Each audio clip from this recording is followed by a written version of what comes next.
Welcome to Sweet Dreams Storytelling, where we unwind, relax, and drift into dreamland. I'm your host, Mike, and I'm so glad you're joining me tonight. Let's get cozy and settle in. Story for this evening is our adaptation of a beautiful novel by Florence White Williams, The Little Red Hen, Chapter 1, The Coop and the Courtyard. The sun had just begun to rise over the crest of the green hills that surrounded the small countryside farm. Dew clung like tiny diamonds to the blades of grass, and a gentle breeze carried the scent of clover across the open fields. Morning was always peaceful in the little courtyard behind the barn, where animals stretched, yawned, and slowly came to life beneath the golden sky.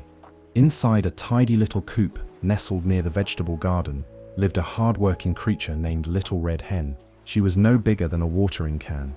Her feathers a rich crimson red with a speckled chest and bright, alert eyes that sparkled with determination. Unlike many of the other animals, who preferred to spend their days lounging in the sun or playing games, Little Red Hen had a deep love for purpose. She liked things neat, days planned, and most of all, she liked getting things done. Each morning, as the rooster crowed from his perch atop the fence post, Little Red Hen was already scratching at the earth for worms, fluffing her nest, and checking on her 3 fluffy chicks, Pip, Penny, and Patch. They were still young and a bit too excitable, often bouncing after butterflies instead of listening to her morning lessons. But Little Red Hen didn't mind. She knew they would learn in time. Across the courtyard, 3 more animals stirred sleepily in their corners. Dog, a plump, shaggy mutt with a fondness for napping under the oak tree, stretched lazily and yawned wide enough to swallow a bee. His tail wagged once, then fell back to the ground as he promptly rolled over and began to snore again. Cat, sleek and grey with green eyes as sly as moonlight, sat perched on a windowsill, grooming herself as if she had just completed the hardest task in the world. She gave Little Red Hen a brief nod, then closed her eyes as though she had better things to dream about than dirt and chores. Duck, bright-feathered and full of laughter, waddled aimlessly along the stone path, occasionally quacking at his own reflection in puddles. He wasn't unkind, just distracted, and often too silly to take anything seriously. Little Red Hen watched them all with a sigh of fond exasperation. She had tried many times to get them involved in daily chores. Once she even made a chore chart out of sticks and string. The others had applauded her effort and promptly ignored it. But she didn't take it personally. Not everyone, she reminded herself, had the same kind of energy. Still, it puzzled her sometimes. Why, she asked aloud, as she raked fallen straw into a pile, does no one else feel the joy of work well done? Because it sits work, Dog grumbled from under the tree, and work is for those who don't know how to nap properly. Work makes my fur dirty, Cat added coolly, licking her paw. Duck just quacked and chased a beetle into the garden. Little Red Hen shook her head and chuckled to herself. Well, someone has to keep this place running. That morning, as she walked toward the compost pile, she felt something soft and unusual underfoot. She stopped, pecked at the soil, and uncovered something shiny and golden, a small cluster of wheat grains, half buried in the dirt. She clucked thoughtfully. Now what have we here? She looked up toward the sky. The sun was warmer now, and spring had arrived in full bloom. Trees swayed with leaves newly green, and wildflowers dotted the hills. It was the perfect season to start something new. A seed of an idea began to sprout in her mind, but that, of course, would come later. For now the farmyard remained as it always was. A sleepy coop, a sunny courtyard, a hard-working hen, and 3 very different animals who hadn't yet learned the value of the work they ignored. Little did they know, their lives were about to change, grain by grain. Chapter 2, A Discovery in the Dirt. The following morning, the air was cool and crisp with the scent of newly opened blossoms. A faint mist curled over the grass, swirling around the old stone path that wound through the farmyard. Birds chirped from branches overhead, greeting the sun as it peeked over the distant hills. Little Red Hen was already awake. As usual, she had cleaned the coop, pecked through the garden rows for grubs, and checked that her chicks hadn't snuck off again to chase butterflies or try and make friends with the scarecrow, which they had done last week. After breakfast, a modest nibble of oats and apple peels, she returned to the place where she had uncovered the curious grains the day before. The spot was near the compost heap, where the soil was soft and dark with life. The cluster of golden grains gleamed against the earth, bright as tiny sunbeams caught in the dirt. She bent down and examined them closely, turning each grain with the tip of her beak. "Definitely wheat," she said softly, more to herself than anyone else, just like the ones Grandma Hen used to grow. Her mind drifted for a moment to memories of her childhood on a different farm, one with tall golden fields that swayed like an ocean in the wind. Grandma Hen had been wise and gentle, with feathers the color of cinnamon and stories that always came with a cup of chamomile tea and a warm biscuit. She used to say, "From one little seed, my dear, can grow enough bread to feed a whole family, but you have to love it, talk to it, care for it like a friend." Little Red Hen looked at the grains again. Maybe she could try it. After all, what was a farm without something growing? Excited by the idea, she gathered the grains in a small clay dish she kept by the coop, brushed the dirt off her feathers, and marched across the yard. She found Dog half asleep under the oak tree, head resting on his paws. His ears perked as she approached. "Dog," she said politely, "would you help me plant these wheat grains?" Dog opened one eye, gave her a lazy grin, and rolled over. "Planting? On a morning like this? Nah, too early to get my paws muddy." She sighed and walked on. Cat was lounging on the wooden railing, flicking her tail and gazing into the distance as though pondering poetry. "Cat," Hen said hopefully, "would you help me plant these grains? It won't sit take long." Cat barely turned her head.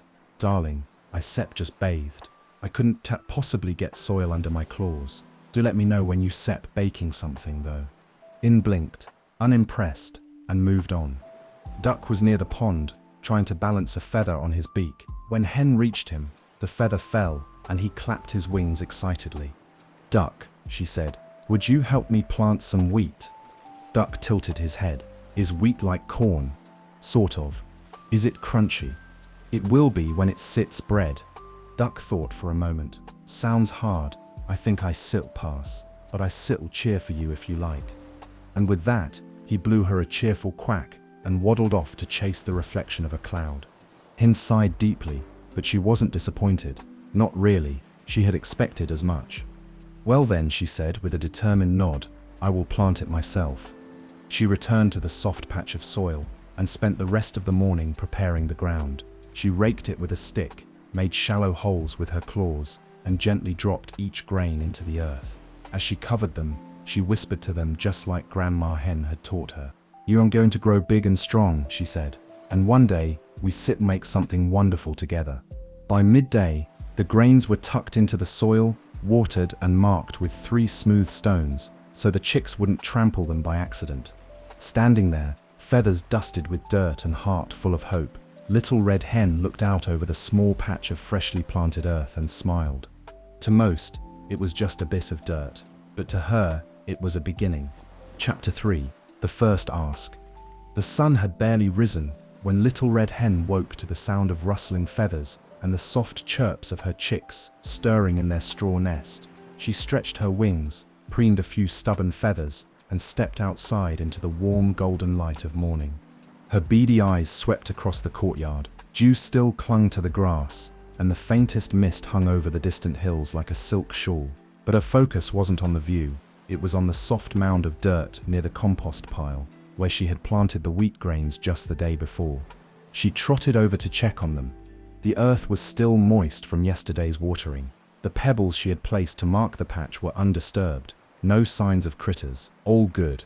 Still, something stirred in her. A quiet thought, small but growing. This could be more than just a garden. This could be a harvest, a lesson, a change. She turned back toward the coop and called out to her chicks. Penny Patch, come here, darlings." The 3 chicks tumbled out from under the nesting straw in a flurry of downy fluff and high-pitched peeping. Penny had a leaf stuck to her wing. Pip had something sticky on his beak. Patch, as usual, was chasing a beetle in the wrong direction. "Listen carefully," Hen said, gathering them close. "Today we begin something special. Do you remember the grains we planted yesterday?" They nodded enthusiastically. Pip even flapped his little wings. "Well," Hen continued, "they need sunlight, water, and time, but they also need love and help, and I can do it all on my own." She looked toward the courtyard where her neighbors still dozed in the growing sunlight. I think it sets time we asked for help. The chicks looked at one another, then back at her with curious eyes. Will they help, Mama? Penny asked. We'll find out, said Hen, and off she marched. The first stop was Dog, as usual, snoring in a heap beneath the wide branches of the old oak tree. His tongue lolled out of his mouth like a forgotten sock, and his tail twitched in some dream about running, though he rarely ran in real life. Little Red Hen cleared her throat. Dog, she said, trying to sound cheerful, would you like to help me care for the wheat we planted yesterday? Dog snorted and blinked open one bleary eye. Care? For wheat? Yes, she said. It will grow into something wonderful, but it needs time and effort. Dog yawned enormously and rolled onto his back. That sounds like a tomorrow problem, Red. And tomorrow is my scheduled nap day. He chuckled and promptly went back to sleep. Little Red Hen sighed, then turned on her heel. Next was Cat, lounging on the barn roof with her paws tucked beneath her, eyes half-lidded like she was thinking deep thoughts, or nothing at all. A single sunbeam highlighted the sleek sheen of her fur, and her whiskers twitched contentedly. Cat, Hen called up, would you help me care for the wheat we planted? Cat lazily opened one eye. The what now? The wheat, Hen said. I planted it yesterday. With some care, it will grow into tall golden stalks. Cat stretched languidly, arching her back. I would love to help, darling, truly, but gardening simply isn't my thing. Dirt under the claws is a catastrophe. Had it more of a moral support type. You mean you sit watch? Precisely, said Cat, curling back into a ball. Best of luck, dear. Last came Duck, who was floating upside down in the pond, feet wiggling above the surface as he searched for pebbles, or possibly pretending to be a fish. Duck, Hen called, would you help me care for the wheat? Duck flipped upright and blinked at her. Huh? The what? The wheat we planted. The little seeds? They grow into food. Oh, I love food, said Duck, paddling closer. Does it come with jam? It could, if we make bread later on. Duck scratched his head with a webbed foot. Ooh, I like the eating part, but I don't know about the growing bit. That sounds like waiting.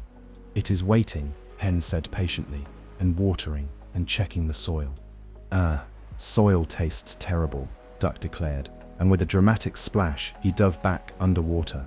Little Red Hen stood for a moment in the middle of the courtyard, feathers ruffled slightly by a passing breeze. The dog snored, the cat purred, the duck quacked from beneath the pond's surface. Very well, she said at last. If no one else will help, I'd do it myself. And she did. She returned to the garden patch, adjusted the pebbles, checked the moisture, and even spoke encouraging words to the seeds, just as her grandmother used to do. Pip, Penny, and Patch watched her closely, learning not just what to do, but why she did it. In the quiet morning light, as the others drifted back to sleep or play, Little Red Hen whispered to the tiny sleeping seeds beneath the soil, Donne zet, worry, I believe in you. And somewhere deep in the earth, the first root stretched quietly toward the surface. Chapter 4, Planting Hope. It was a warm, sun-drenched morning on the little farm. The mist from the hills had lifted, revealing a sky so blue it looked freshly painted. The scent of wild mint and damp earth filled the air, and bees hummed lazily over clover patches like tiny winged workers. Little Red Hen stood at the edge of her garden patch, feathers fluffed, eyes gleaming with purpose. A small clay jar of water sat beside her. Today wasn't just any day, it was the day she would finish what she started. The wheat grains had been planted, yes, but planting wasn't just about dropping seeds into the ground, it was about commitment, and Little Red Hen believed that commitment began with care. Her 3 chicks, Pip, Penny, and Patch, watched from the fence rail, eyes wide with curiosity and beaks full of questions. Mama, Pip piped up, what do we do now? Now, Hen said, kneeling at the soil, we begin the work of hope. Hope? Patch tilted his head. Yes, she replied. We water, we watch, we wait, and we never stop believing that what we planted will grow. The chicks looked at the bare patch of dirt, uncertain. There was no sign of life yet, no green, no sprouts, just earth. To their young minds, that didn't seem like much. But it sits just dirt, said Penny softly. How do you know something is happening? Little Red Hen smiled gently and drew them close with her wing. Because things happen under the dirt first, quietly, in secret. But if you believe in the seed and you care for it each day, something wonderful will happen. The chicks leaned in, still not quite convinced, but warmed by her confidence. Hen turned back to her task. Using a hollowed-out gourd ladle, she gently poured water over the soil in small circles, careful not to flood the seeds. As the water soaked in, the earth darkened and released a sweet, earthy smell. She hummed an old tune, one her grandmother used to sing when planting vegetables. The melody was soft, repetitive, comforting. As she worked, she whispered again to the seeds. "Sleep well, little ones. I stop here." Across the courtyard, Dog stirred from his nap and raised an eyebrow. "She's still talking to the dirt," he muttered, tail thumping lazily. Cat, perched on a sunlit fence post, groomed her paw and gave an indifferent flick of her ear. "She sips bonding, darling. Some creatures like to talk to their food before it exists." Duck waddled past with a hat made from a leaf, quacking a cheerful tune. "I made a hat," he declared proudly. The other animals gave no mind to Little Red Hen's work, but Hen didn't care. Her focus was on the soil, the seeds, and her mission. She wasn't planting wheat just to prove something. She was planting because she believed that the farm could be more, should be more. She imagined the wheat tall and golden, swaying in the summer breeze. She imagined her chicks running through it, laughing. She imagined baking warm golden bread and sharing it proudly. But those dreams were still far away. For now, all she could do was water, weed, and wait. As the sun climbed higher, the hen gathered a few small sticks and gently fenced the patch. It wasn't much, just a barrier to keep careless feet and beaks away. She tied bits of twine to the top, which fluttered in the wind to ward off birds. Penny and Patch helped carry the twigs, their spirits lifted by the idea that they were helping something grow. "Is this what planting hope feels like?" Penny asked, tying a ribbon of grass to a stick. "It is," said Hen, gently brushing dust from Penny's cheek. By midday, their work was done. The garden patch looked humble, almost plain, but to Hen and her chicks, it was the most beautiful part of the farm, a place where something small and quiet had begun, a place where effort meant everything.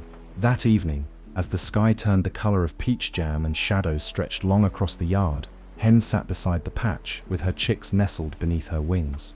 The other animals played or dozed nearby. They didn't see the patch as anything special. But Hen knew. She looked at the ground, still bare, still quiet, and smiled, because she could already see what no one else could.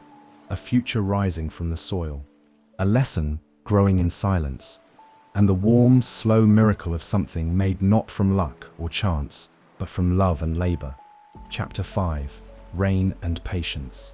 For several days after planting, the skies above the little farm were clear and cloudless, painted in soft shades of springtime blue. The sun shone warmly each morning, and the breeze carried the scent of dandelions and tilled soil. Each day, Little Red Hen rose early to check her garden patch. The soil, once dry and crumbly, had turned rich and soft from her careful watering, yet the patch still looked the same, flat earth with no green shoots in sight. Still, Hen didn't frown. She didn't complain. Instead, she watered gently, tidied the twine flags, and whispered soft encouragements to the unseen seeds below. Pip, Penny, and Patch followed along every morning. At first, they were excited, checking the soil every few minutes as though something magical might burst through the dirt at any moment. But by the 5th day, their chirps had quieted. "Mama," Patch said as he poked the soil gently with his claw, "are the seeds broken?" "No," Hen replied patiently. "They sit not broken, they sit growing." "But nothing sectoming," Penny added, sitting down with a dramatic sigh. "We water, and we wait, and it sectors just." Pip nodded, fluffing his tiny wings. "Are you sure you did it right?" Little Red Hen chuckled softly and drew them in close. "Do you remember the apple tree at the edge of the field?" she asked. The chicks nodded. They loved the apple tree. It had a thick trunk perfect for perching, and every fall it dropped bright red fruit that tasted like honey. "Well," Hen continued, "that tree didn't grow overnight. It started as a little brown seed, no bigger than one of you. It had to rest in the soil. It had to be watered and warmed by the sun. It had to wait. Wait how long? Patch asked. Long enough to learn to be strong, she said. Everything good takes time. The chicks looked doubtful, but said nothing more. That afternoon, the sky began to shift. Dark clouds crept in from the west, rolling across the sky like slow waves. The wind picked up, cooler now, with the scent of rain on its breath. The air changed, heavier somehow, expectant. Hen looked up and felt a tingle in her feathers. A storm is coming, she said quietly. Dog, as usual, was already napping beneath the oak tree, though he had scooted farther under the roots. Cat had disappeared inside the barn rafters, where she liked to hide during weather. Duck, meanwhile, was cheerfully dragging a soggy blanket toward the pond, declaring it a boat. Hen guided her chicks into the coop and laid down extra straw near the entrance. But before joining them, she rushed back to her little garden patch. With the wind tugging at her feathers, she checked the fence, secured the twine, and pressed her wings over the soil as if to shield it. "Don't set worry," she whispered. "Rain is just another way the sky helps things grow." The storm arrived with a shiver and a roar. Rain poured in heavy curtains, drumming against the coop roof like a dozen hooves. Thunder rolled through the hills. Lightning flashed like silver branches splitting the sky. Inside, Pip and Penny huddled together, startled by the noise. Patch peeked out from the straw. "Is our garden okay?" he asked. "I hope so," Hen said gently, brushing her beak over his head. "The rain may seem scary, but it brings what the seeds need most. Even thunder, she said. "The world always shakes a little before it grows." They sat together in the soft warmth of the coop, listening to the music of the rain. It was wild and beautiful, the kind of weather that made the earth sigh and the plants wake from their slumber. By morning, the storm had passed. The world looked brand new, washed clean and sparkling. Puddles dotted the farmyard, and the smell of wet grass filled the air. Little Red Hen stepped outside, her feet squelching in the mud. She made her way to the garden patch, heart fluttering just a little. And there, in the middle of the soil, a single green shoot peeked up into the light. It was small, just a curl of leaf breaking through the surface, but it was real. She stared at it for a long time, beak slightly open, eyes shining. "Hello, little one," she whispered. "Welcome." Behind her, Pip let out a happy squeak. Penny and Patch cheered and danced in circles. "It worked," Penny chirped. "It really worked." "You were right, Mama," said Pip. Patch leaned in close, as if to listen for the plant's first breath. Hen beamed. "This," she said, "is what patience grows." And though the other animals barely noticed the change, and the plant was still just a sprout, Little Red Hen knew the most important part had already happened. The seed had believed in the care it received, and now it had begun to believe in itself. Chapter 6: Unexpected Visitors. Several weeks passed after the first sprout pushed through the soil, and Little Red Hen's garden patch was no longer just a patch. It was a true field in the making. Where there had once been bare dirt, now rows of tender green shoots stood tall and straight, their leaves whispering to each other in the breeze. With every sunrise, they reached a little higher, and with every drop of water, they grew a little stronger. Pip, Penny, and Patch no longer questioned if the seeds would grow. Now they competed to see who could spot the newest blade of wheat or pull the most weeds. They even made up songs, off-key and cheerful, that they sang to the plants while Hen worked beside them. The other animals, as usual, kept their distance. Dog still slept long hours under the oak tree, occasionally cracking one eye open to glance at the garden. Cat kept to the barn loft, watching silently from her perch but never lifting a paw to help. And Duck, well, Duck had recently built a duck-sized paddleboat out of a hollow log and had taken to sailing it across the pond, wearing a napkin as a captain's hat. One bright morning, as Hen and her chicks watered the young wheat, a flutter of wings passed overhead. Pip looked up. Birds. Penny squinted toward the sky. They sit small. Patch tilted his head, and fast. From the trees at the edge of the field came a lively burst of chirping. A moment later, a group of sparrows swooped into view, dipping low over the garden and circling the fence posts. Their feathers glinted brown and gold in the morning sun, and their chatter filled the air with music. One particularly curious sparrow, barely older than Pip, landed on the wooden fence, his head tilted, and his wings twitched excitedly. "Hello," he chirped. "Are you the ones growing the wheat?" Hen looked up from her watering jar. "We are. Welcome to our farm." The young sparrow puffed out his tiny chest. "I sit in Skippy. My flock sips just passing through. We don't usually land in places like this. But well, we smelled something green and new and had to take a look."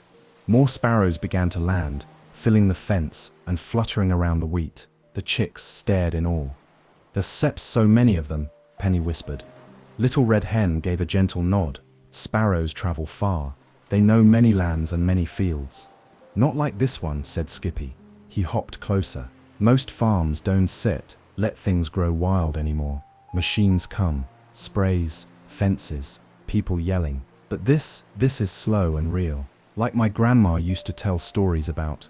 San smiled warmly. "This is a patch of hope, and we sip grown it with love."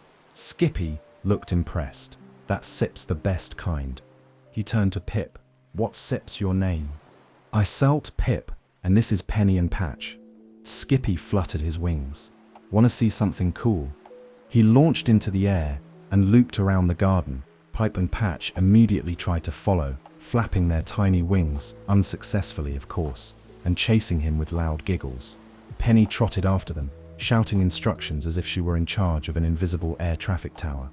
Hen watched them with a smile. She turned to see the rest of the sparrow flock perched around the wheat, their eyes curious but kind. One older sparrow, with a crooked feather, spoke. "You've done something special here," she said. "Only what needed to be done," Hen replied modestly.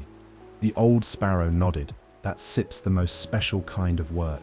The two birds stood in silence for a moment, watching the chicks tumble through the grass. Then the old sparrow added, "When it's Sip's time to fly again, would you like us to carry word of your field, of how you planted it, watered it, and believed in it before it showed even a single leaf?" Hen blinked, touched by the offer. "Would you do that?" The old sparrow bowed slightly. Good stories deserve to travel. And with that, the sparrows rose together in a flurry of wings, lifting into the morning sky. Skippy looped back once to peep a quick goodbye to the chicks, then soared off after his flock. The courtyard felt quieter when they were gone, but not emptier.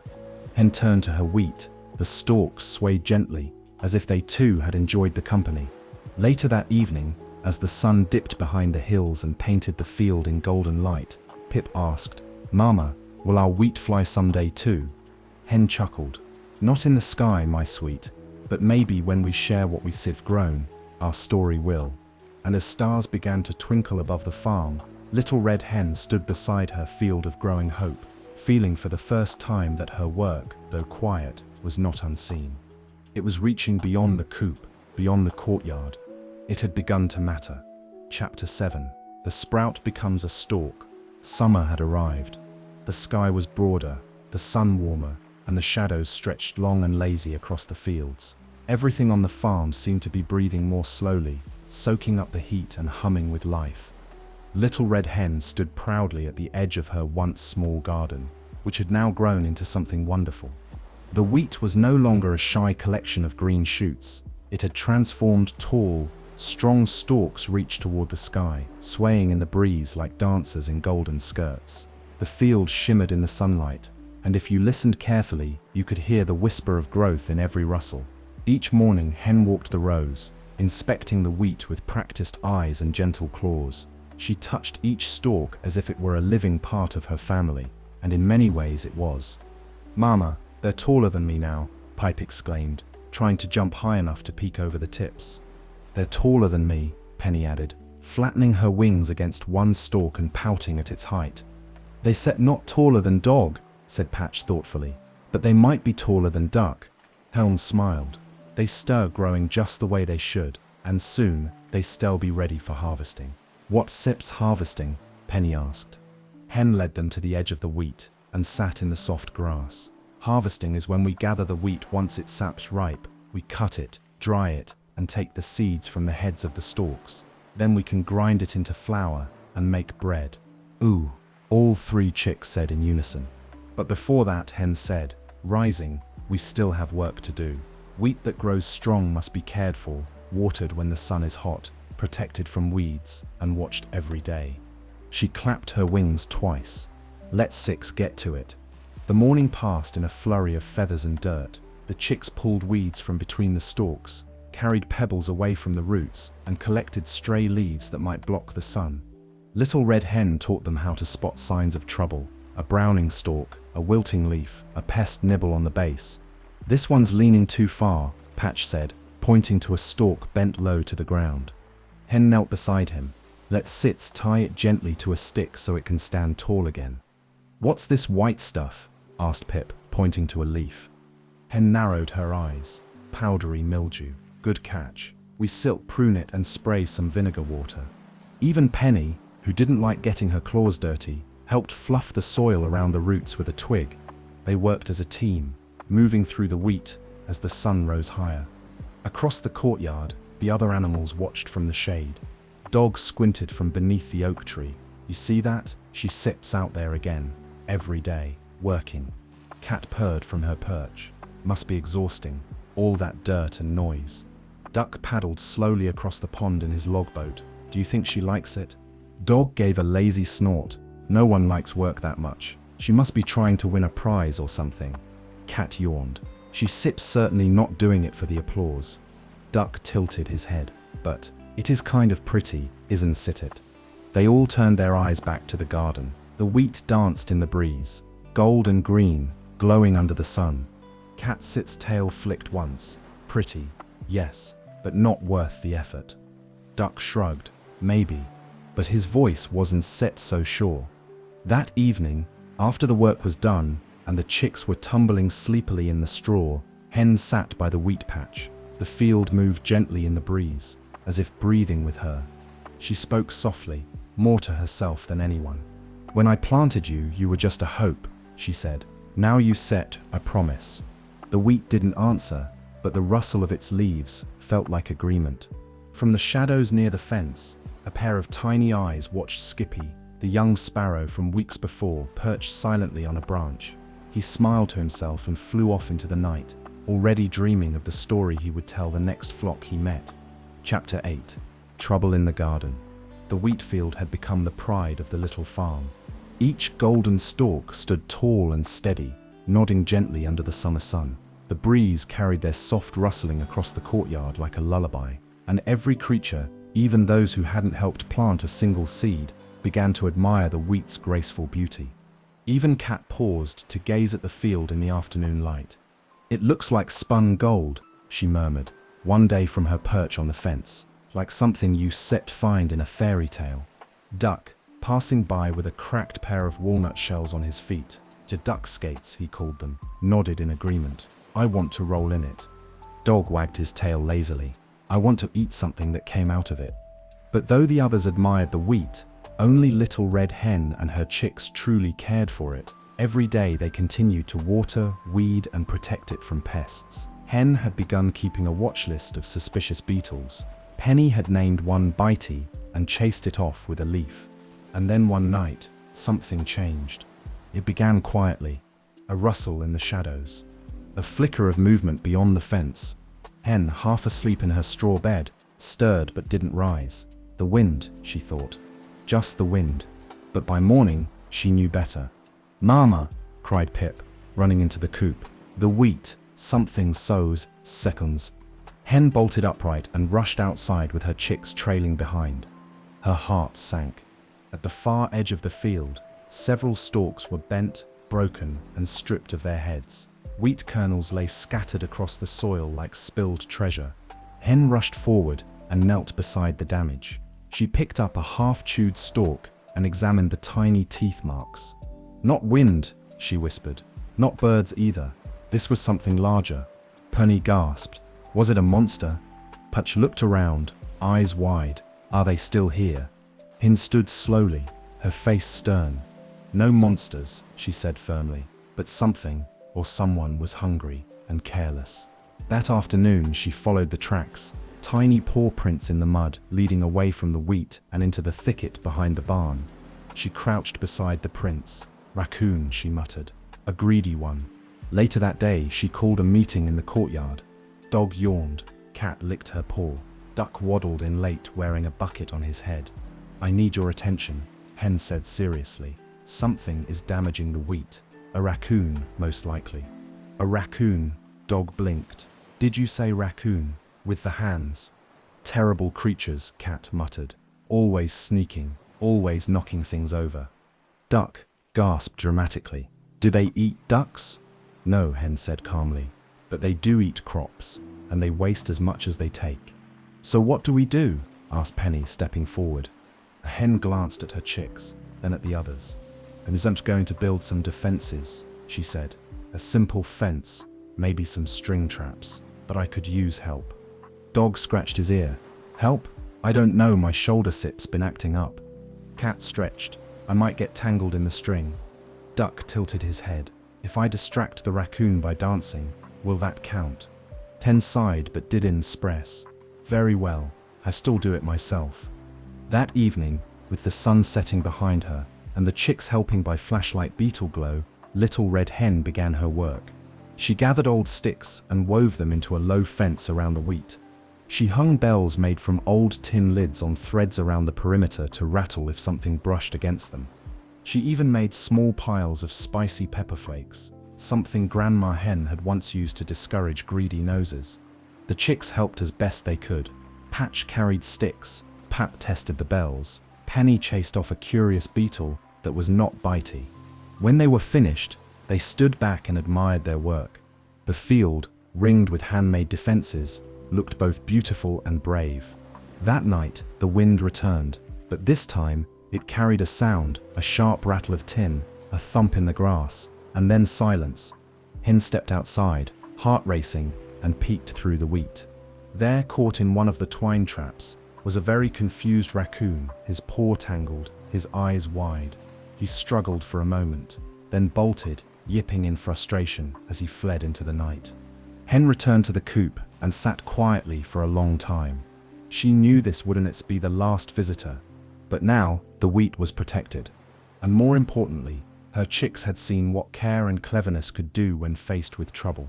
The next morning, as the farmer woke to birdsong and warm light, Pip said, Mama, do you think the wheat knows we said protecting it? Hen smiled and ran her wing through his fluff. Yes, she said, I think it always has. Chapter 9, A Lesson in Sharing. The sun had begun to dip lower in the sky each evening, casting long golden beams across the little farm and bathing the wheat field in a warm, honey-colored light. The stalks had grown tall and proud, their heads heavy with ripening grain. They swayed gently in the wind like an audience nodding to a song only they could hear. Little Red Hen stood at the edge of the field, eyes wide with quiet wonder. It's nearly ready, she whispered, as though afraid to speak too loudly in front of such beauty. Her chicks, Pip, Penny, and Patch, sat nearby, basking in the warm breeze and watching the wheat shimmer like liquid gold. The field no longer felt small, it felt vast, sacred, like something they had built together with love and work. Then, from overhead, came a familiar fluttering. Chirp, chirp. Skippy the sparrow swooped down with a whirl of wings and landed on the garden fence, his eyes brighter than ever. Whoa, he chirped. It really happened. Little Red Hen looked up with a smile. Skippy, welcome back. More sparrows followed, circling once before settling on fence posts, trees, and even the edge of the watering trough. There were dozens now, maybe more, mothers, fathers, fledglings, and all of them wore the same expression of awe. Skippy fluffed his feathers. I've told every flock from here to the mountain about your field, but I didn't think it would be this beautiful. Hen nodded with quiet pride. We tended it every day, through sun and rain, through storms and raccoons. Raccoons, Skippy squawked. Pip puffed out his tiny chest. We built traps and everything. Pepper piles, Patch added seriously. Penny beamed. We protected every stalk. The sparrows chirped excitedly, and soon Skippy's mother, an elegant grey-feathered bird, hopped forward and gave Hen a slight bow. We like to thank you, she said gently, not just for growing this field, but for keeping the land kind. Too many fields are guarded, sprayed, or silent. Yours sings. Hen felt a warm flutter in her chest. The sparrows gathered around the wheat, admiring the golden heads, chirping in awe. Some flapped gently above it, careful not to damage the stalks, while others pecked politely at fallen kernels near the edge. Then, from across the courtyard came a voice. "Hey, hey, get out of there!" It was Dog, bounding over, barking in alarm. "They sit, eating the wheat." Cat appeared next, eyes narrowed. "This is what happens when you let strangers into your garden." Duck followed, flapping his wings. "Should I make myself look bigger, I can puff up." Little Red Hen turned calmly to face them. "They surged not eating the wheat," she said. "They surged admiring it, and even if they were nibbling a few fallen kernels, it surged not theft, it surged sharing." "Sharing," Dog huffed. "After all that work you did?" Hen tilted her head. "Did you do that work, Dog?" Dog fell silent, his tail sinking slightly. Cat cleared her throat. "Well, no, but the field is a gift," Hen said, her voice gentle but firm. "It grew because of effort and care, but it also grew because of sun and rain and time. Things no one owns, things that are meant to be shared." Duck blinked. "Even with birds we don't sit no." Hen smiled, "Especially with birds who appreciate what was grown with love." There was a long pause. Then Pip stepped forward. "They told everyone about our wheat, Mama. Isn't it that worth a few seeds?" Patch nodded. "They helped tell our story." Penny looked at the sparrows. "Do you like it?" Skippy chirped. "We love it." The older sparrows nodded, some with eyes glistening. "It reminds us of what used to be," one said quietly, "when fields were open and full of song." Hen turned to Dog, Cat, and Duck. "You're still welcome to share too, not just the harvest, but the heart of it, if you stir willing to care for it now." Dog looked uncertain. Cat shifted her paws. Duck lowered his head. "We didn't believe in it before." "That can change," said Hen. "The wheat doesn't hold grudges. Neither do I." And for a long moment, the courtyard was still. Then Dog sat down beside the fence and wagged his tail. "It does smell good." Cat gave a sniff. "Golden is a good color." Duck stepped forward. "Can I name one of the stalks Gerald?" Hen laughed. "You may name 3. That evening, the sparrows and the animals gathered by the wheat field.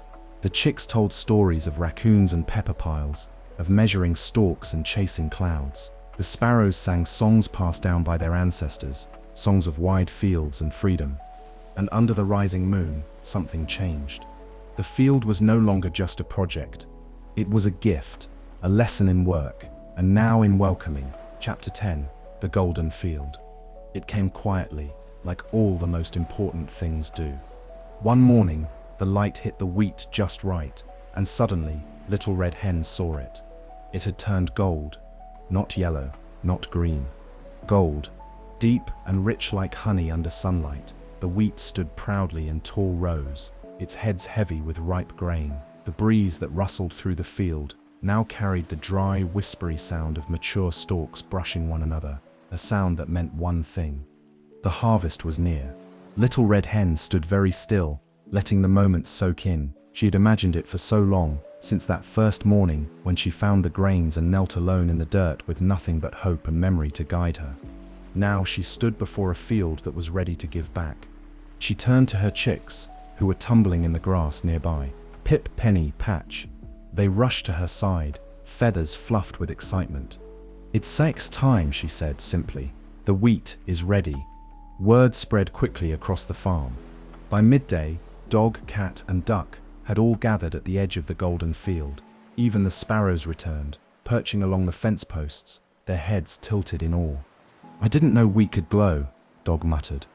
"It looks like a royal carpet," said Cat. Duck squinted. "It kind of smells like toast." Pip leapt into the air. "Mama, what do we do first?"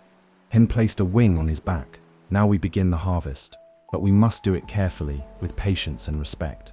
She turned to the others. "Would any of you like to help?" Dog Sit's ears twitched. "You mean it?" Cat raised an eyebrow. "After all this time?" Hen smiled. "Yes. Harvesting is not a job for one beak alone. If you truly want to help, there's 6 room for everyone." There was a long pause.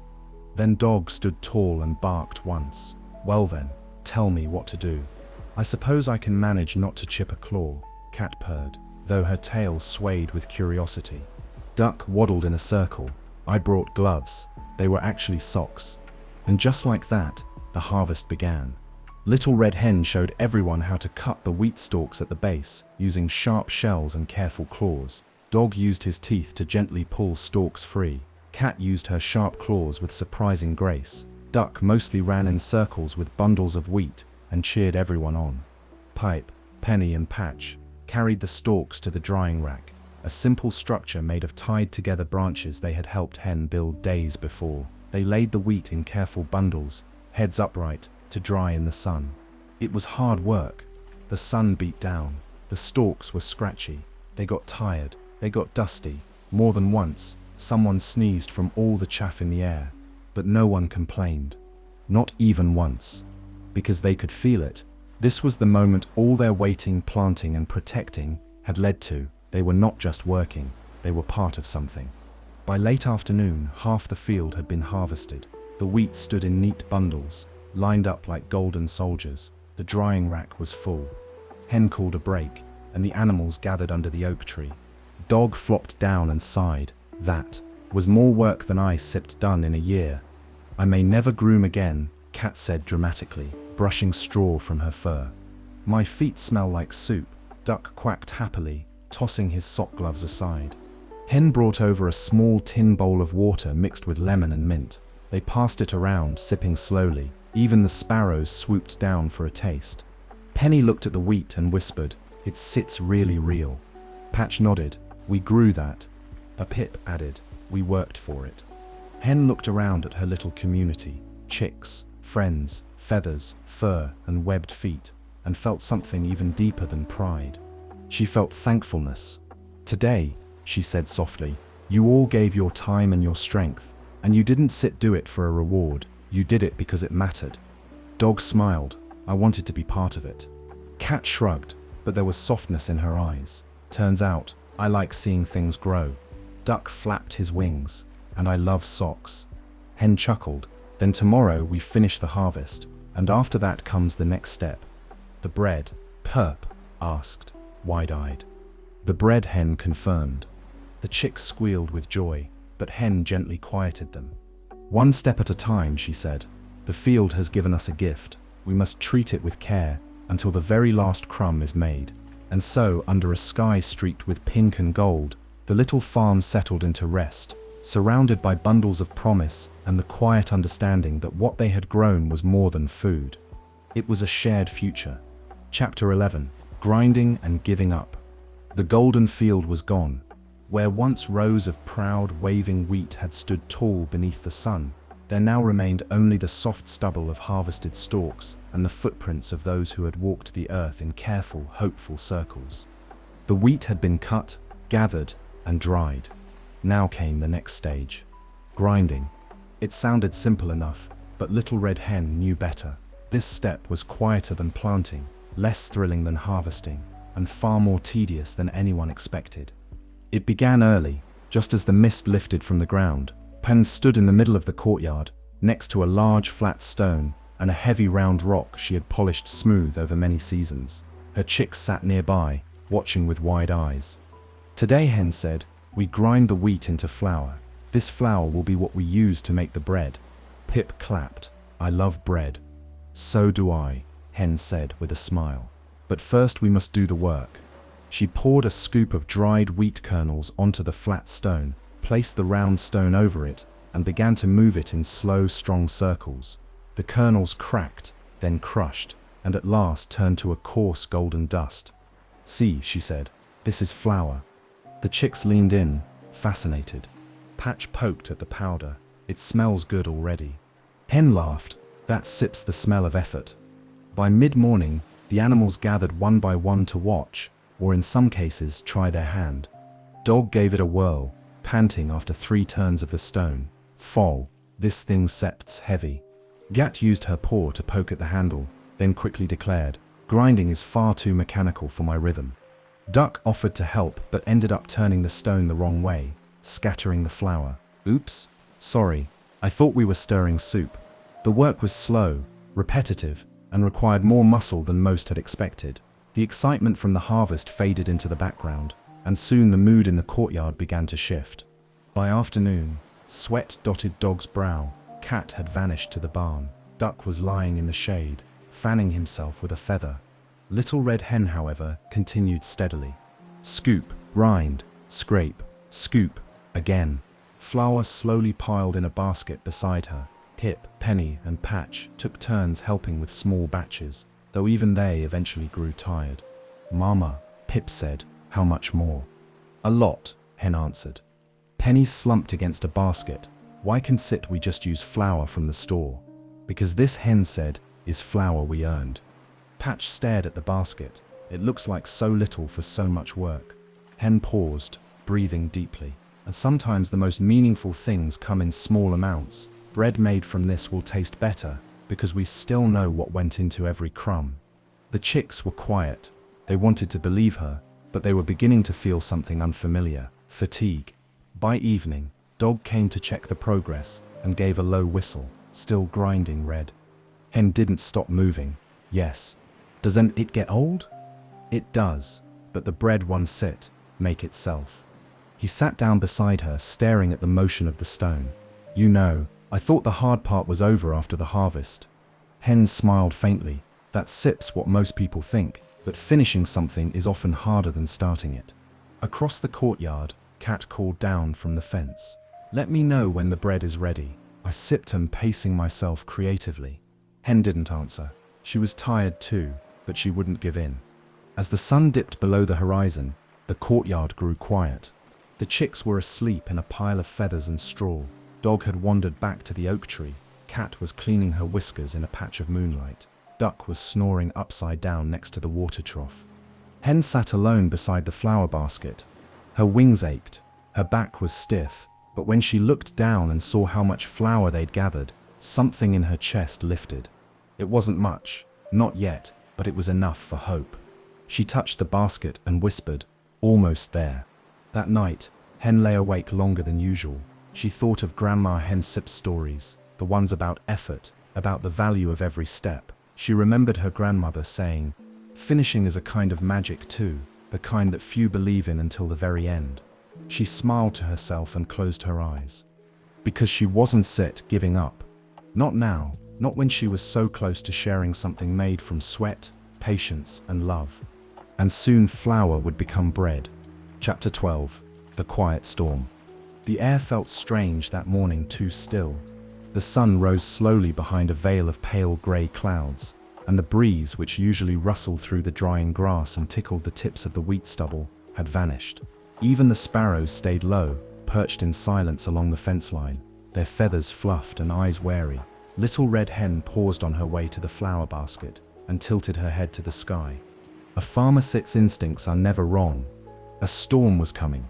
She had seen the signs before: the color of the sky, the hush of the trees, the nervous shifting of animals. Nature always whispered before it roared. She clucked to Pip, Penny, and Patch. "Go inside, little ones. Gather the flower baskets and take them to the coop." Pip blinked. "Is it going to rain?" Penny looked up at the still clouds. "But it's not even dark yet."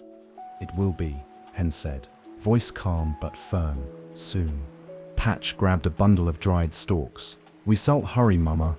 They scurried off, their tiny feet pattering across the dirt.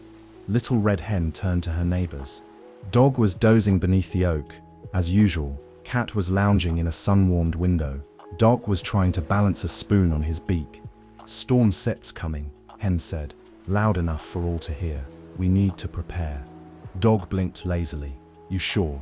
Hen gave a slow nod. "Yes. The kind that doesn't knock, it just walks in." Duck spun the spoon into the air. "Maybe it'll be just a sprinkle. I like sprinkles." Hen didn't answer. She was already tying twine over the drying rack, double knotting the corners. The wind might not blow yet, but she could feel it building, quiet, invisible, like breath being held. The sparrows began to stir. Skippy flew down from the fence post and landed beside her. "We've seen clouds like these before," he said, "on the edge of the forest. It once just be rain. It come fast." Hensep's beak tightened. "Then we work faster." Skippy called to the others, and soon the sparrow flock was helping carry small tools and cover baskets with scraps of burlap. Pip and Penny ran back and forth, fetching cord and stacking baskets against the coop walls. Pip was dragging a small tarp over a wheelbarrow full of ground wheat. Hen worked with steady rhythm, even as the air thickened around them. Every movement was purposeful. Protect, preserve, prepare. Cat strolled over, tail flicking. You truly think this will hit hard? Hen looked at her. I know it. Cat didn't say anything else, but a moment later, she began dragging stray bundles of wheat under the overhang of the barn. Dog joined too, pushing baskets with his nose. Just in case, he muttered, as though talking himself into it. Even Duck got serious. He tied a sock around his head like a bandana and began dragging an empty crate across the yard. Emergency flower boat, he declared, just in case we float. By afternoon, the light began to dim. Clouds bunched together, thick and bruised like storm-colored wool. The wind picked up in bursts, slamming doors, tugging at twine, and carrying with it the unmistakable scent of wet earth and trouble. And then, the first drop. It hit the roof of the coop like a single drumbeat. Then another, and another, and then the sky broke open. Rain poured in sheets, heavy, loud, and relentless. Thunder boomed across the hills, shaking the barn doors. Lightning flashed, silver and sharp, illuminating the wheat bundles and the faces of those watching from the windows. Inside the coop, Hen huddled with her chicks. Dog was curled up near the door. Cat groomed her tail with controlled calm. Duck sat with a box over his head, muttering dramatic goodbyes to his sock collection. The sparrows nested in the rafters, quiet and close. For a long time, no one spoke. They just listened to the rain hammering the roof, to the wind howling outside, to the storm they could not stop.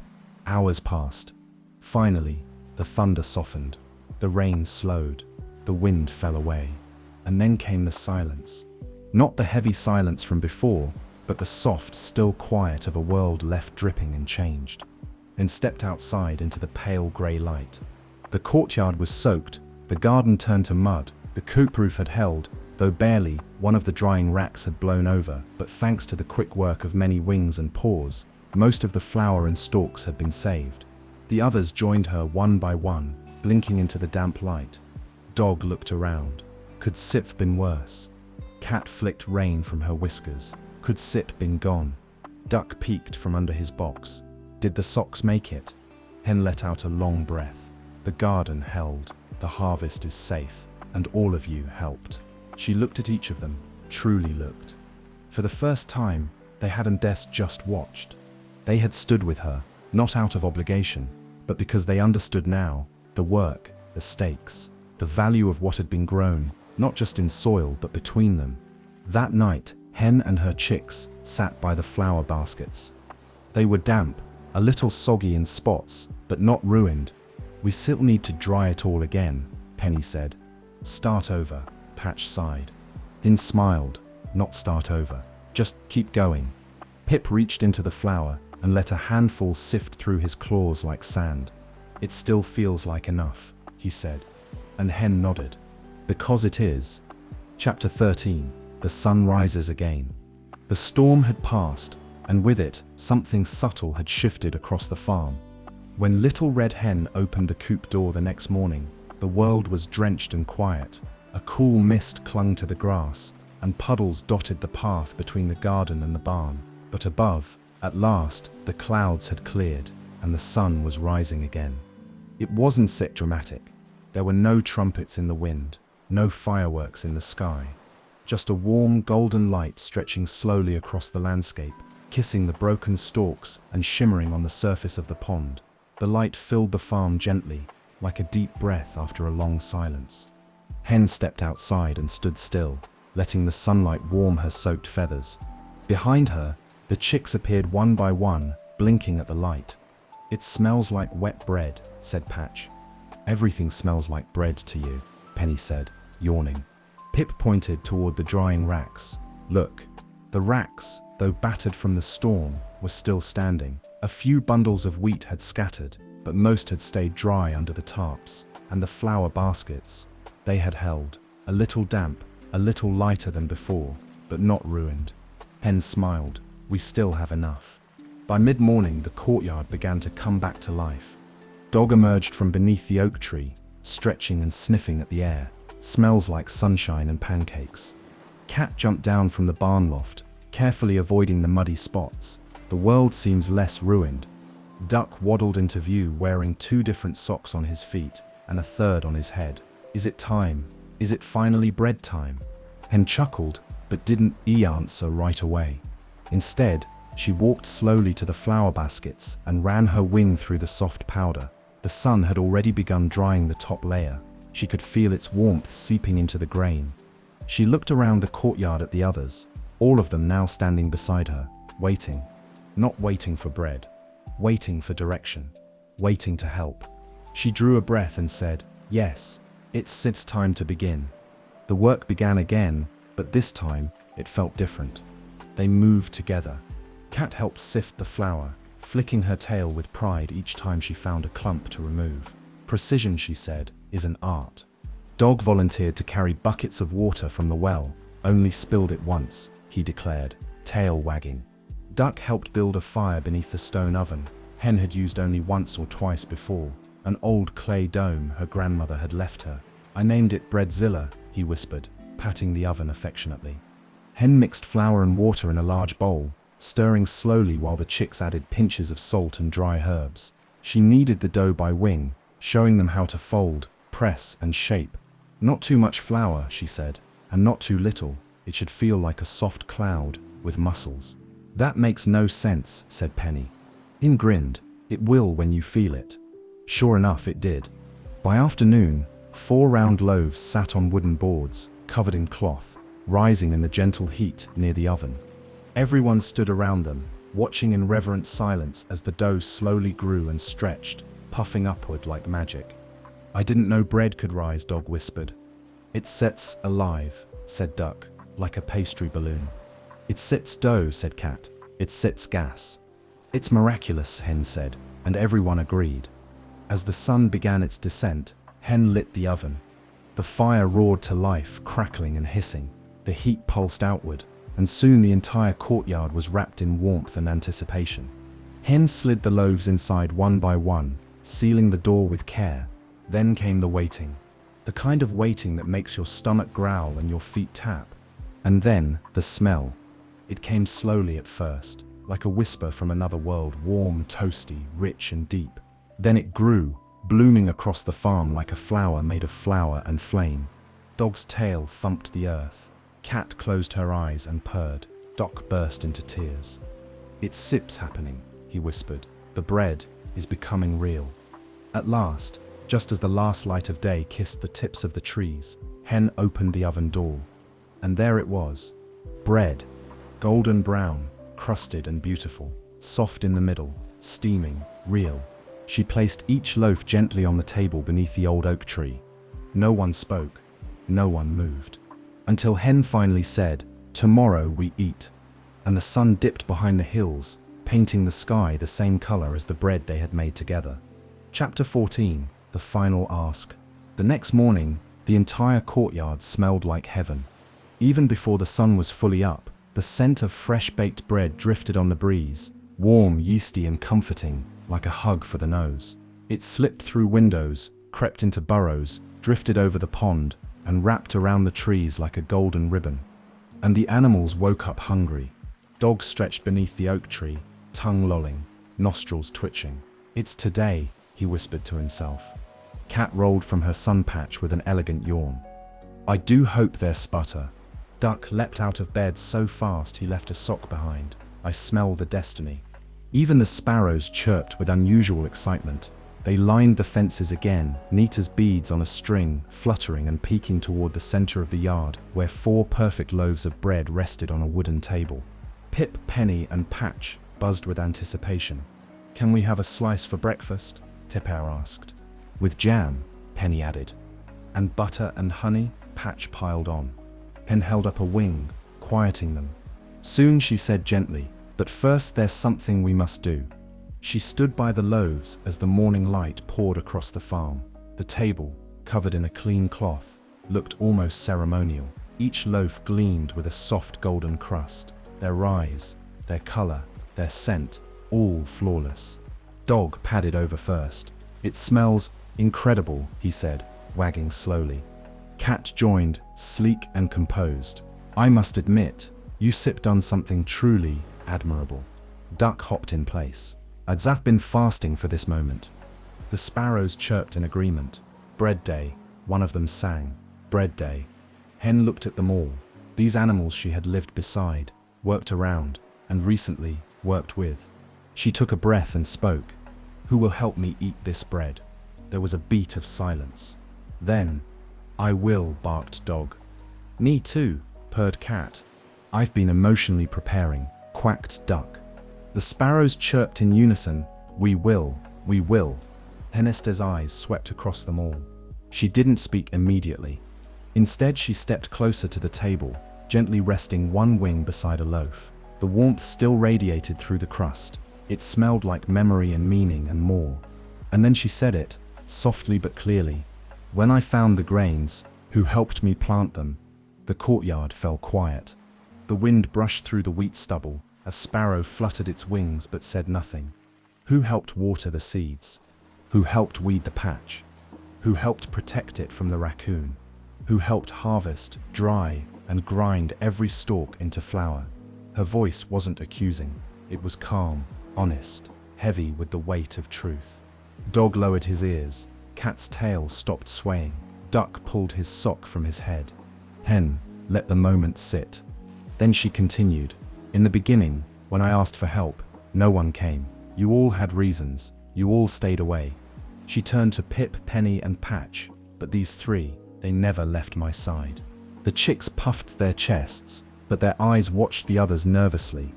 I remember what you said, Hen continued, and I remember doing the work without you. The silence that followed was full of shifting feet, nervous glances, and uncomfortable memories. Then Dog stepped forward. You set all right. I didn't set help when it mattered most. I thought it was easier to watch. Cat nodded slowly. I thought it wasn't sit my responsibility. Duck sniffed. I just didn't set get it, not until I smelled the dough. Hen looked at them for a long moment. She didn't scold them. She didn't shame them.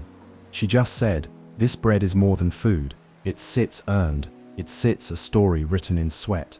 A gift grown from patience. A lesson you didn't sit want to learn, until now. Dog Tep's ears perked. Does that mean we don't sit get any? Hen looked at her chicks. They huddled, whispered, then nodded. Hen turned back. It means that today we remember and tomorrow we begin again. She took a knife, cut one loaf into neat slices, and placed them on a plate. Then softly she said, today I shall share, not because it was deserved, but because you, Sev, changed. Dog blinked. You mean? Hen handed him a slice. Cat stepped forward. Hen gave her one too. Duck flapped wildly when his turn came, nearly knocking over the table. I promise I Siris I'll earn the next one. Hen smiled. You will. The sparrows too. Each took a crumb, enough to carry to the sky. And together they sat beneath the oak, bread in hand, warmth in their hearts, the smell of gratitude rising with the morning sun. It wasn't just about bread anymore. It was about what had grown inside each of them. Chapter 15. A slice of truth. The sun climbed higher as the animals sat beneath the old oak tree, the scent of warm bread wrapping around them like a soft blanket. The slices were still steaming, the crust crackling ever so slightly, and the inside, soft, tender, and golden, was everything they had imagined. For a long time, there was silence. Not the awkward silence from before, but a peaceful one. The kind that only comes after something hard has been worked through, faced, and accepted. Dog chewed slowly, eyes closed. This is the best thing I sip ever tasted. Cat dabbed her whiskers with a napkin, made from a leaf. Exquisite, but it sips more than the bread isn't sips it. Duck stuffed a full slice in his beak, and mumbled, it sets like my soul has been buttered. Little Red Hen watched them quietly, a small smile tugging at her beak. She was tired in the way that only comes after finishing something big, but she felt something new too. Peace, not just because the bread was done, but because of what it represented. Pip, Penny, and Patch sat beside her, pecking at crumbs and listening to the others speak. Why does this taste so different? Penny asked aloud. Because it's sonst, Hen replied. Dog raised his head. What do you mean? Hen folded her wings neatly in her lap and looked around the table. This bread came from the earth, but also from us. It came from mistakes and lessons and change. You can taste that. You can taste the story inside it. Patch blinked. Bread has a story. The hen nodded. Everything does. But not every story is told with words. Some are told with action, with silence, with waiting, with doing the work no one sees. Cat looked away, eyes soft. I think I missed the beginning of this story. Duck wiped crumbs off his face. I thought it started with wheat. Hen smiled gently. No, it started with a question. Dog tilted his head. Which one? Hen looked at each of them. When I asked Tay who will help me, sit. The memory of those first refusals hung in the air, not as a wound now, but as a lesson. You all had reasons not to help, Hen continued. Some of them seemed fair, some of them were habits. But the truth is, she paused, then said it simply, you didn't just understand until it was nearly too late. They didn't set argue, no one did. Duck lowered his head. I think I wanted the reward without the journey. I didn't want to get messy, Cat murmured. I thought it wasn't set, my job, Dog added. Hen nodded, and now you know, it was never just my job. This field, this bread, they could sit in hours from the start. The chicks sat silently, eyes wide. They were old enough now to see what the grown-ups were saying, without saying. It's okay, Pubba whispered. We all learned. Hen leaned in close and said, that sip's the most important thing.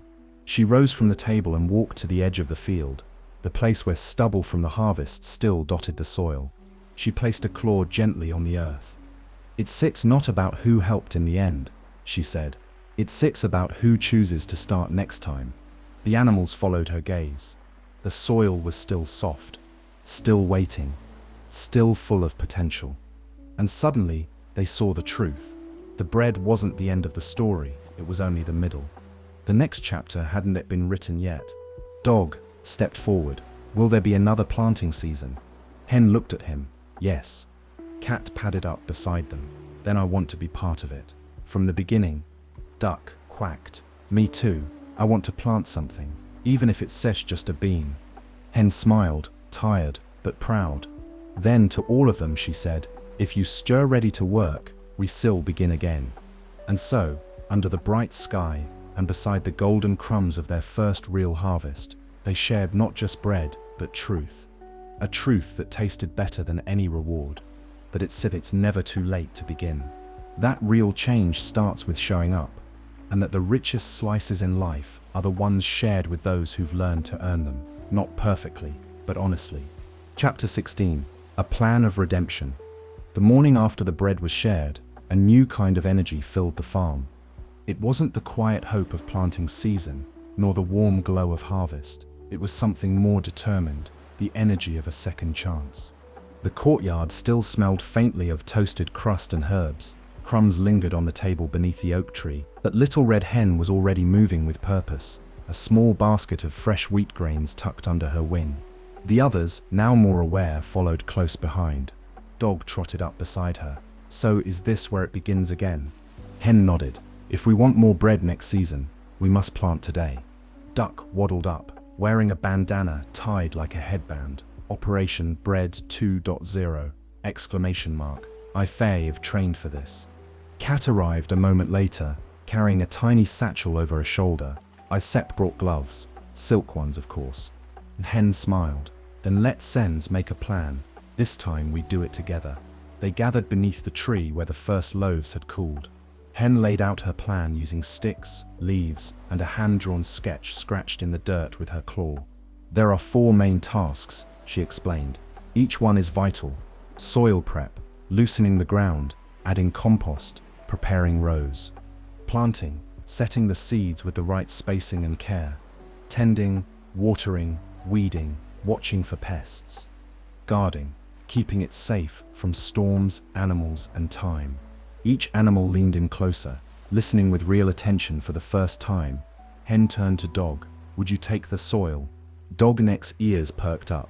You mean dig? I love digging. Yes, Hen said, but this time, dig with purpose. Dog grinned. My paws are ready. Next, Hen looked at Duck. You start full of energy. How about planting? You still need to place each seed gently and at the right depth. Duck saluted with his wing. I will guard each grain like it sits my grandmother sits casserole recipe. Just don't eat them, said Penny. No promises, Duck whispered. Then turned to Cat. You start careful and clever. You start be in charge of tending. The field will need watering at sunrise, weeding before growth crowds the rows, and a watchful eye. Cat blinked slowly. I suppose I could rearrange my napping schedule. And the guarding? Patch asked. Hen gestured to herself and the chicks. We sit'll all take turns, especially at night. We sit face storms and raccoons. We know what to look for. Pip stepped forward. We sit protect it like a treasure. For the rest of the day the courtyard transformed. Dog used his strong paws to turn the soil, carving neat furrows with surprising care. He hummed while he worked, tail wagging like a metronome. Duck marched up and down the rows with a seed pouch around his neck, carefully placing each grain into the ground. He named each one Jerry, Leela, Kevin. Duck, why are you naming the seeds? Asked Penny. They deserve identities before they become flour, he said. Cat padded alongside the rows with a watering can, made from a repurposed teapot. She sprinkled each mound of dirt just enough. No more, she muttered to herself. Hydration, elegance, balance.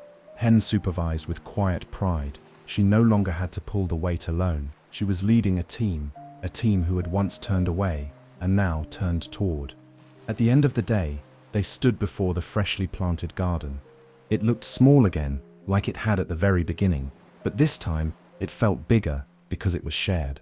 Does it feel different? Cat asked. Yes, Hen said, because we Sips earned it from the start. Dog stretched, covered in dirt. I think this is what satisfaction feels like. Duck sighed. I miss the bread already. Then take care of what you planted, Hen replied. And we shall make more than bread, we shall make a tradition. That night, they sat together by the garden. No bread, no feast, just the stars overhead and the promise of what would come if they continued to work together. Cat curled up beside the watering can. Dog fell asleep mid-sentence. Duck whispered lullabies to his seeds. Hen watched the sky and whispered to the dirt below. You are not alone this time. And beneath the soil, where it was dark and silent and patient, the seeds now sown with more than just effort began to feel the warmth of community above them. And that more than sunlight is what helps anything grow. Chapter 17, Seeds of Friendship. The garden didn't sprout overnight. There were no dramatic eruptions of green, no sudden blossoms or magical transformations. The change came slowly, almost invisibly, in the way most real and lasting things do. But change had taken root, and not just in the soil. It had taken root in them. Each morning, Little Red Hen rose with the sun, but now she wasn't alone. Dog was already outside, tail wagging, shovel in mouth, ready to turn the soil and check the edges of the rows for signs of erosion or burrowing pests. Duck arrived with a seed checklist and a watering schedule he sipped drawn on a soggy napkin. According to my calculations, today Sip's plants need a pep talk and exactly 7 gulps of water per square stalk. Cat, graceful as ever, took charge of inspecting each plant. She moved like a soft breeze between the rows, trimming weeds with swift flicks of her claws and misting the leaves from a handmade leaf bottle. And the chicks, Pip, Penny and Patch, flitted between all the jobs, bringing twine, gathering compost, whispering words of encouragement to every sprout they passed. What had once been Hen's garden had become theirs. The plants responded. Tiny shoots pushed their way upward, poking through the dirt like curious green noses. Within a week, the garden was filled with young stalks, straight and healthy. Each day brought new signs of growth, new leaves, stronger stems, deeper roots. Look, Pip shouted one morning, pointing at the tallest sprout. It sits as tall as me now. Not quite, Penny replied, holding a feather next to it for comparison. I bet it dreams of bread, said Patch. They all laughed. And just a few rows away, Dog chuckled too. One afternoon, while the garden napped in the heat, the animals rested in the shade of the old oak tree, sipping cool water and munching on carrot slices. It feels different this time, Dog said aloud. Less like work, Cat agreed. More like belonging, added Duck, wiping his beak. Hen nodded. That sits because it sits not just about the wheat anymore. They looked at her. It sets about what we have built between us, she continued. Trust, effort, friendship. There was a pause. Then Dog said softly, I didn't think I'd be the type to dig ditches for fun. Cat smirked. I didn't think I enjoy dirt on my paws. Duck raised a wing. I always knew I be incredible. Everyone laughed. Later that week, the sparrows returned, led once again by Skippy. They swooped over the garden in perfect formation, their chirps full of joy. Back at it, I see, Skippy called down. Looks even greener than before. Hen waved her wing. It sits not just the wheat that sits grown. Skippy circled, then landed near the coop. You know there are stories about your garden now. Other birds talk about the field where effort meets sharing. Is that what they calling it? Cat asked. It has a ring to it, said Dog. Does it come with a song? Duck asked. The sparrows laughed. Actually, Skippy said, we've been working on one. And that evening, under a sky of golden pink, the sparrows sang. It wasn't a long song, it had no fancy verses or rhymes, but it was honest, joyful, and full of gratitude. A melody for those who had learned not just how to grow a garden, but how to grow together. As the stars appeared, Little Red Hen sat by the edge of the field. The others gathered around her, tired but happy. She looked over at Dog, at Cat, at Duck. She looked at her chicks. She looked at the garden, and she said quietly, it sets not just wheat we fair growing anymore, because in that patch of soil, where once there was only work and waiting, there now bloomed something deeper than roots. There bloomed friendship, and from friendship, anything could grow. Chapter 18, The Harvest Feast. The wheat stood tall again, not as it once had, but better, fuller, stronger. The second harvest shimmered in the light of late summer, golden and proud, its heads heavy with promise. And this time, no one missed it. Little Red Hen stood at the edge of the field, her feathers slightly dusted with flour and earth. The others gathered around her, Dog, Cat, Duck, the chicks, and even the sparrows fluttering overhead. There were no questions, no hesitation, because everyone knew the feast had come. The day began with the harvest. Dog led the charge, digging and clearing space for the bundles. He'd become quite the expert, having invented a special paw shuffle drag technique. Cat moved through the stalks with grace, trimming and tying with elegant precision. She had insisted on decorative twine this year, for aesthetic integrity. Duck danced between the rows, collecting kernels in a basket tied to his back. He had named it the Crumb Cruiser, and the chicks, they zipped around like tiny workers with wings, helping everyone, cheering for everyone, and occasionally shouting things like, 3 stalks down, 17 to go. We gonna need so much jam. By midday, the wheat was cut and drying, and by evening, the smell of something wonderful filled the farm. This time, baking wasn't sit quiet or lonely. Hen didn't need alone. She taught the others. Like this, she said, pushing the dough forward with her wing, firm but kind. The cat mimicked the motion. I believe I sit massaging it into emotional readiness. Dog rolled his dough with his snout. This one's shaped like a bone. Duck's dough resembled a lumpy planet. I call it Breadatron 5000. They laughed, floured each other's noses, and baked until the stars peeked out overhead. That night, they laid out the table beneath the oak tree, just as they had done before. But this time, it wasn't just a table. It was a feast. There were loaves of all shapes and sizes, braided and round, tall and flat. There was butter churned with herbs, jars of berry jam, bowls of honey, even a vegetable stew that Dog had surprisingly learned to make. The sparrows had brought seeds and berries from beyond the forest. They circled overhead, singing as they flew, then landed gently to join the celebration. No one needed to be asked this time. Everyone had earned their seat. As they passed around the bread and spread jam on slices still warm from the oven, Hen stood. She looked at her friends, those who had once said no, those who had learned to say yes, and those who had come late but came honestly. And she said, this isn't set just a meal, it's set a memory. It's 6 every morning we showed up, every weed we pulled, every time we stayed, even when it was hard.